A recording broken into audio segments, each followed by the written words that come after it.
கையில் என்ன வச்சுருக்கேன் தெரியுதா? நிலாவையே பிடிச்ச மாதிரி தெரியுதுல்ல? சூப்பர்.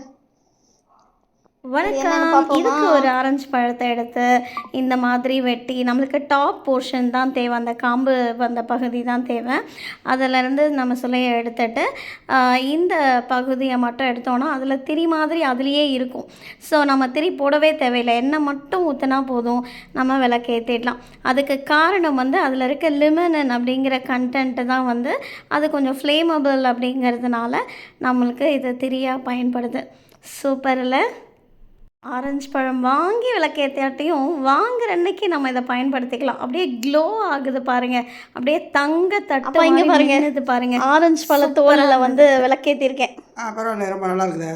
நீங்கள் எரியாதுன்னு சொன்னீங்க. ஆமாம், இதில் எரியாதுன்னு நினச்சா நல்லா திரி போட்டிருக்க மாதிரியே எரியுது. பார்த்தீங்களா? அது தூராமல் எரியுது. ஃபஸ்ட்டு எரியாத மாதிரி தெரிஞ்சிச்சு, சரியாகவே எரியலை. எரியாதுன்னு நினச்சா நல்லா எரியுது. சூப்பரில். லைட் ஆஃப் பண்ணுறீங்க. லைட் ஆஃப் பண்ணா இதோட வெளிச்சம் எவ்வளவு தெரியுது தெரியப்படுத்துறதுக்காக தான் அதை ஆஃப் பண்ணியப்பா. சூப்பர், கரெக்டு தான். Super super. நல்லா வெளிச்சம் தெரியுதா இல்லையா? நல்லா தெரியுது. கையில் என்ன வச்சுருக்கேன் தெரியுதா? நிலாவையே பிடிச்ச மாதிரி தெரியுதுல்ல? சூப்பர்.